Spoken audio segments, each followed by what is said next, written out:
It is the sound that wakes you. Not a crash, nothing so honest as that. A scratching. A small, dry, rhythmic scrabbling inside the wall, right by your head, breaking the dead quiet of 2 o'clock in the morning.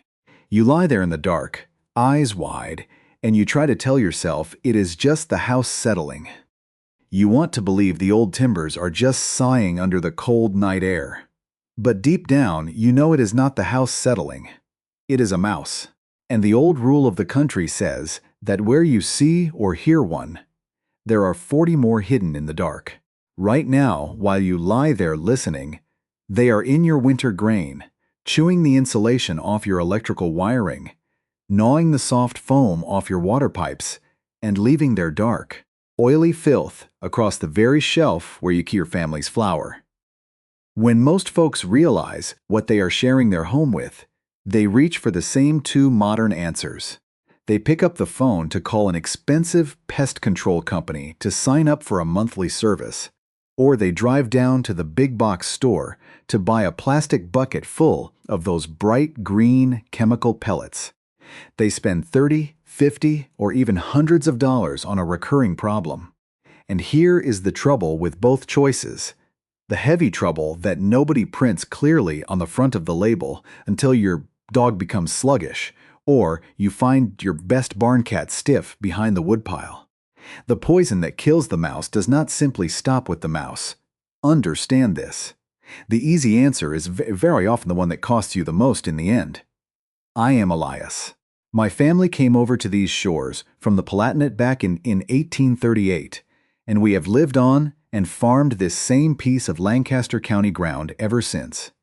On a working farm, you live close to mice and rats your whole life. You live closer to them than any city man ever does. And you learn early that nature doesn't allow you to take shortcuts without paying a price. Today, I want to share a different way with you. I am going to show you the old way we handle rats and mice here. It is a method that is deadly to the rodent, yet completely harmless to your dog, your cat, your hens, your hogs, and the hawks or owls that hunt your open fields. It is as cheap as dirt, made from a plain white powder that is likely already sitting in your kitchen cupboard. And it does not put a single chemical into your animals that you would not willingly eat yourself. But before we go a step further, let us establish an honest limit. I am not a scientist with a wall full of framed credentials, and I will never tell you this is a magic spell that solves your problems in an hour. If a house has broken foundations and wide open gaps under the doors, no bait in the world will save you from a winter invasion. This method requires your patience. It requires you to observe. It is a steady, quiet process, not an overnight wipeout. If you are looking for an instant chemical fog that clears a room in 10 minutes, this is not it. But if you want a permanent, safe solution that respects the circle of your farm or homestead, look closely at this. The real problem is not the single mouse you happen to catch in a wooden trap. The mouse you see is already too late. Your true problem is the 10 you did not see, and the 40 they will become by the time the autumn frost hits the ground.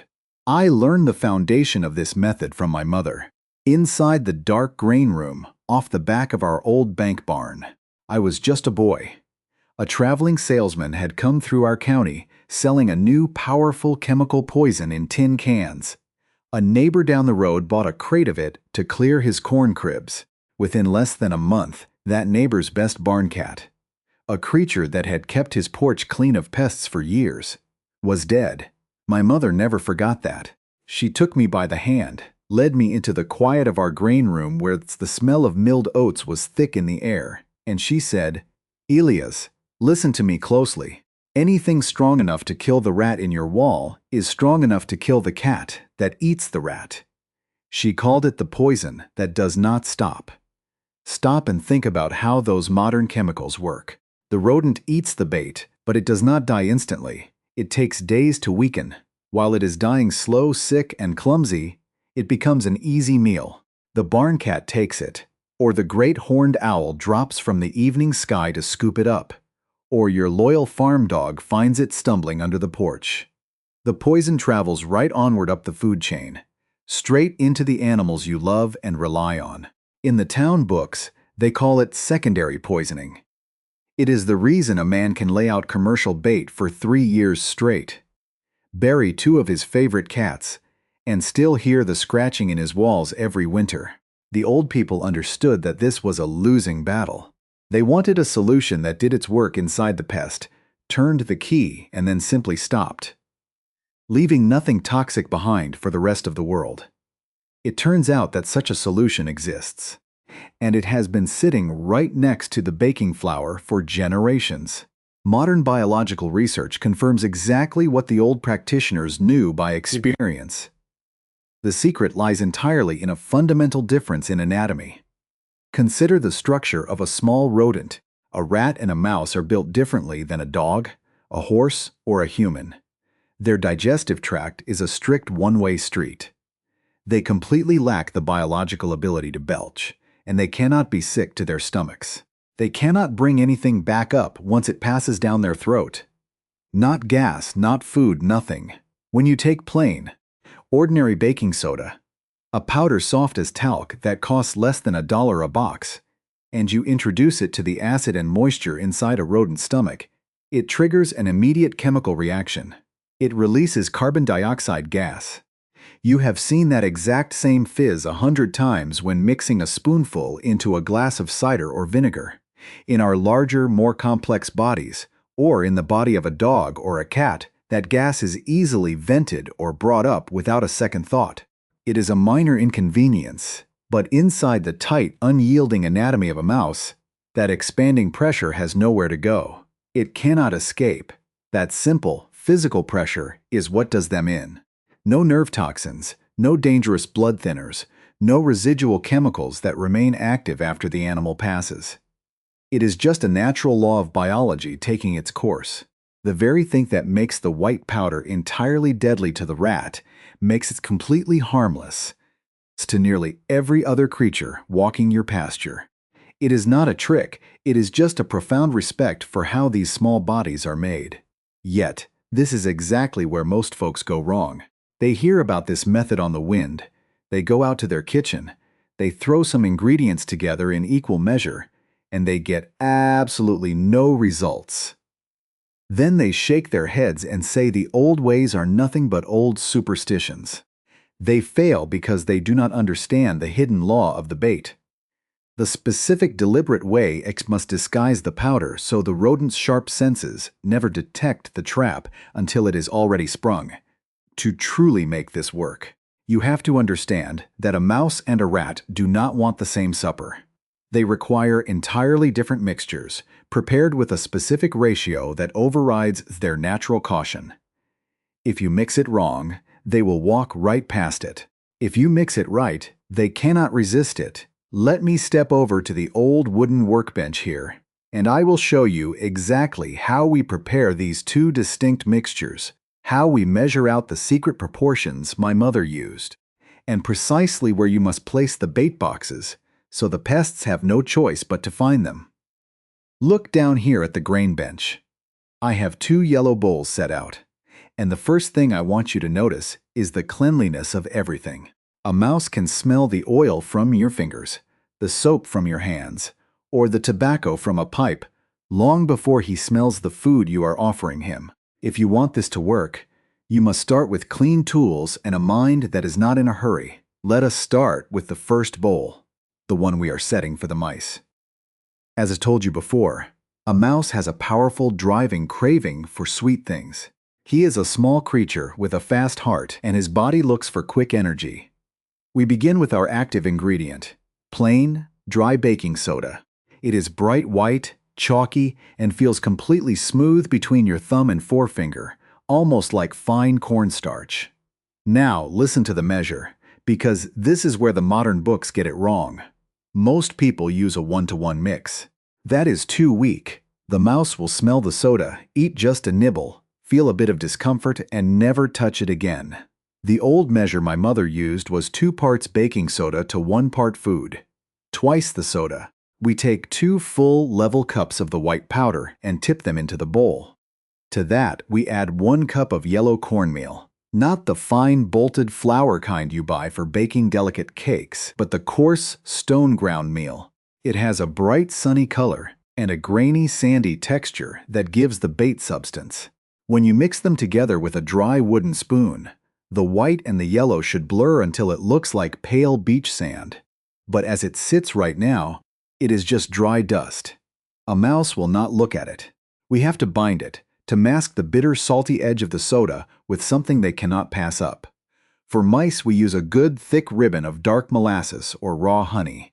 Watch how it pours, slow, heavy, and smelling of deep summer fields. You drizzle it over the dry sand in a thin stream, just about 2 tablespoons, no more than that. Now, you work it with your fingers. Rub the mix between your palms. What you are looking for is a consistency like damp pie crust or heavy kinetic sand.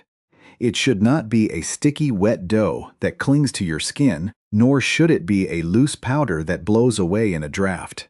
When you squeeze a handful of it in your fist, it should hold its shape like a well-made snowball, showing the marks of your fingers, but crumble softly if you poke it. That smell of corn and deep sugar is the camouflage. Now look at the second bowl. This one is for the rats, and for this, we throw the sugar away entirely. A rat is a larger, more suspicious creature. He is not looking for a quick sugar rush. He wants richness, he wants density, he wants fat. We keep the exact same base, 2 cups of the white baking soda and 1 cup of the coarse cornmeal. But to bind this mix, we use rendered animal fat. I have a small jar of beef tallow here. It is cream-colored, solid at room temperature, and has a faint, rich, savory scent. If you do not have tallow, bacon grease from the morning's skillet works just as well. But understand this limit. Bacon grease has water in it, and it will turn sour and rancid in a hot barn within a week. Tallow is pure fat. It stays sweet and stable for months. We take 2 big spoonfuls of the tallow, soften it slightly near the stove until it looks like thick cream, and work it into the white sand with our hands. As the fat warms from your skin, the mixture changes. It turns a deep, rich gold, and it smells like a butcher's shop. It should feel oily, dense, and heavy. When a rat smells that tallow, his wariness drops. His instinct tells him he has found a high-energy treasure that will keep him warm through the freezing winter. Understand this, because it is the most common mistake beginners make. They add too much liquid. If your bait looks like porridge or a runny batter, it will spoil in 48 hours. Mold will take it, or it will crust over into a hard, stone-like lump that the rodents cannot chew. It must remain damp but crumbly. Now that our baits are mixed, we cannot simply throw them onto the floor in a heap. If you scatter this on the open ground, your barn hens will peck at it, your dog will lick it up out of curiosity, or the wind will blow dirt across it until it is useless. We must build a proper station. You do not need to buy anything plastic or modern for this. Look around your workshop. An old metal coffee can with its plastic lid on is perfect. Take your pocket knife and cut a neat round hole right at the bottom edge of the tin. About the size of a 50-cent piece for mice, or the size of a small teacup if you are hunting rats. Wash the inside of the can thoroughly to remove any old coffee scent, then dry it completely. Drop 2 large balls of your prepared bait right into the back of the can, away from the hole. Push the plastic lid firmly onto the top. Now you have a dark, tight tunnel. To a rodent, that dark hole looks like safety. It looks like a burrow. When you carry this station into your house or your barn, stop and think before you set it down. Do not place it out in the middle of the room, even if that is where you saw the mouse run. A rodent has terrible eyesight, but his whiskers are incredibly sensitive. He navigates the world by touch. He runs with his side pressed tight against the baseboards, the foundations, and the back walls. The open floor is a terrifying place where hawks and owls live. If you put your box in the center of the kitchen, they will ignore it for a month. Take your coffee can and lay it on its side, flush against the wall, right behind the flour bin or along the dark sill of the grain room. Make sure the entrance hole is aligned perfectly with the wall line, so as the mouse scurries along the edge in the dark, He walks straight into the opening without even having to turn his body once the box is set. There is one final rule of the old trappers you must learn. You must leave it alone. A rat suffers from what we call neophobia, a deep, inherited terror of anything new in his territory. If you move the box every morning to see if he has eaten, he will never trust it. Set it, walk away, and give it 4 full days before you judge the result. Let the scent of the cornmeal and the fat settle into the room until it feels like it has always been there. That is the work of preparation. The bowls are filled, the stations are built, and the paths are chosen. But there is a second part to this rhythm that most folks forget, a part that happens outside the walls before the thieves ever find a way into your kitchen. Now, let us step back for a moment and look at the cold, hard reality of why this happens. I do not want you to take this on faith, nor do I want you to treat it like some old grandmother's fable. There is a clean, unblinking science behind what happens inside that bait station. And if you understand the mechanism, you will understand exactly when to rely on it and when to put it away. To understand why that white powder behaves the way it does, you have to look at the chemistry of a stomach. Every living creature that eats food relies on acid to break that food down.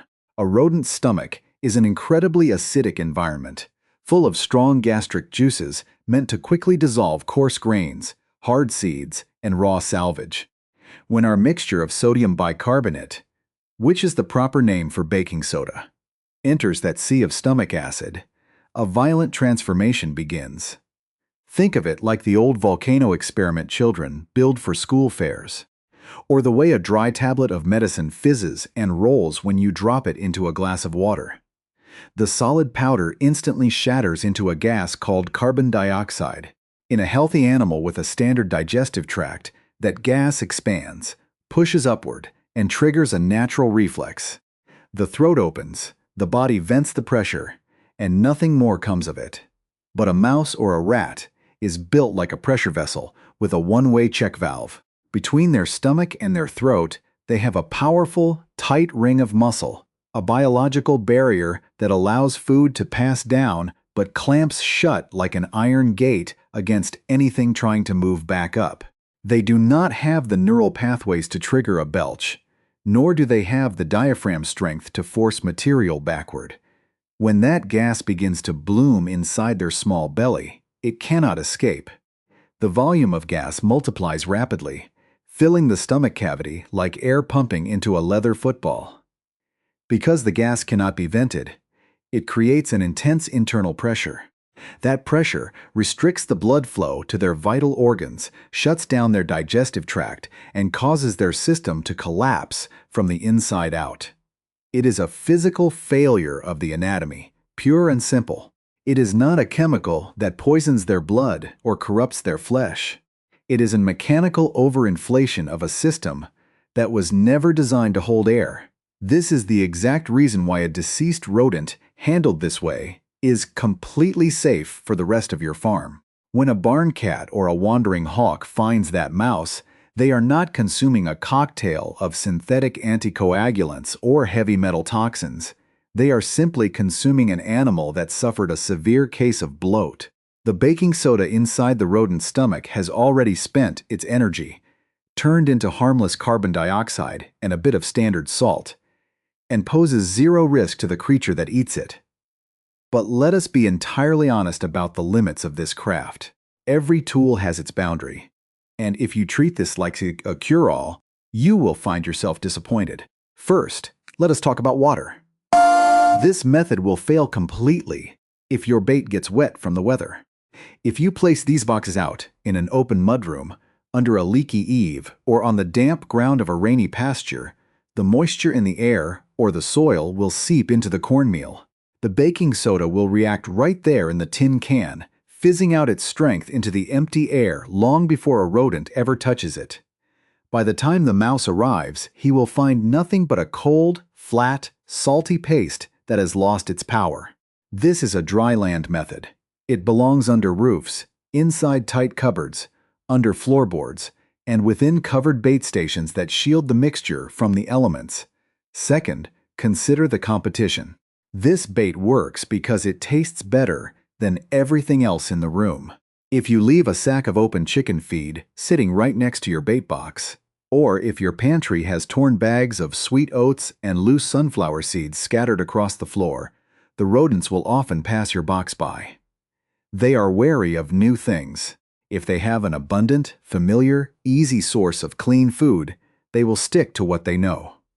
To make the baking soda method work, you must first clean the room, sweep up the loose grain, lock your flour in tin containers, put the chicken feed in heavy plastic drums, and leave your bait station as the only rich, fatty, or sweet meal available in their dark run. You must create a small monopoly on their appetite. Finally, understand the scale of your problem. If you have a mild winter infestation, 2 or 3 families of mice that have crawled up from the garden to find shelter, this method will clear them out completely within a week or 2. But if you are dealing with a deeply entrenched, multi-year plague of large brown rats inside an old, broken concrete barn cellar, baking soda alone will not save you. Rats multiply faster than a single bait box can manage when their numbers are in the hundreds. In a severe infestation of that size, you cannot rely on just one line of defense. You must use this safe bait alongside mechanical snap traps. You must clear out their nesting piles. And you must protect the local owls and cats so they can do their heavy work in the night. The old people never looked for a single silver bullet to solve a problem. They knew that self-sufficiency is a tapestry of small, deliberate habits. This white powder is a powerful thread in that tapestry, but it must be woven alongside cleanliness, repair, and patience. Now you know the recipe. You know how to build the station, and you understand the biology that makes it work. But none of this matters if the door to your house is left wide open for the next generation to walk through. When you look back through the old records, you find that this way of doing things was not born out of a laboratory or a corporate boardroom. It was born out of sheer necessity on the small, isolated homesteads of the old world. Before my ancestors packed their heavy oak chests and left the Rhine Valley in the early part of the 19th century, their families had been using these exact same pantry measures for generations. In those days, a man could not drive down to a town shop to buy a chemical paste. If he lost his winter grain to the rats, his children went hungry by March. He had to use what was simple, what was close at hand, and what would not destroy his own livestock in the process. If you dig into the old agricultural bulletins and the domestic manuals from the late 1800s and early 1900s, the kind of thick, leather-bound books that summary court judges and country doctors used to print for the betterment of rural folks, you will see this method written down in plain black ink. The early Extension Service documents from our state colleges often listed basic sodium bicarbonate mixtures, right alongside mechanical traps, as standard recommendations for smallholders who kept open dairies or poultry houses. They recommended it because it was a matter of public safety. In an era before electricity, if a farmer put down a harsh chemical in his barn, that chemical could easily find its way into the milk pail or the hog trough, and a whole family could be laid low before the local doctor could ride out to find them. Even as the modern chemical industry grew and began to flood the market with fast-acting synthetic compounds after the Great Wars, the older practitioners held fast to their flour bins and their soda boxes. They did not do it out of stubbornness or a fear of the new world. They did it because they watched the fields. They saw the red-tailed hawks beginning to fall from the sky, and they noticed that the good, quiet black snakes that kept the corn cribs clean were disappearing from under the barn floors. They realized that when you try to force nature into a corner with a hammer made of poison, nature always strikes back at the things you care about most. Today, we live in a world that loves complex, expensive answers. We have been taught to believe that if a solution does not come in a brightly printed plastic bucket with a warning label on the back, or if it does not require a technician with a truck to come out and inspect it every 30 days, it must not be truly effective. We have traded our own observation and our common sense for the convenience of a monthly bill. But the true beauty of the old knowledge is that it does not require you to hand over your independence to someone else. Stops and think about what is sitting in your pantry right now. A dollar box of plain white powder, a handful of coarse grain from the mill, and a spoonful of fat or sweetness from the kitchen stove. That is all it takes to draw a firm, clean line between your family's food and the small thieves that come to destroy it in the night. It is a solution that costs almost nothing, leaves no toxic footprint in the soil of your home, and protects every creature that you have taken responsibility to feed and care for under your roof. I want to encourage you to take this method and try it for yourself. Do not just take my word for it. As an old farmer from Lancaster County, step out into your own kitchen or your own shed this evening. Find an old coffee tin or a wooden box, mix up the 2-to-1 proportions just as my mother showed me in the grain room, and set it carefully along the dark run where you have heard that dry midnight scratching. Approach the problem with a calm mind. Give the wary creatures a few days to overcome their suspicion. And watch how a simple law of biology handles a problem that has bedeviled homeowners for centuries. There is a quiet, steady satisfaction that comes from solving a hard problem with your own 2 hands, using nothing more than the plain things your grandfathers relied on. It connects you to a long line of people who built this country from the timber up. People who understood that a truly prosperous home is not one that tries to poison the whole world clean, but one that knows how to hold its own boundaries with patience, respect, and a bit of forgotten wisdom. Take care of your land, keep your animals safe, and remember that the old ways are still waiting right there in the cupboard whenever we are ready to look for them.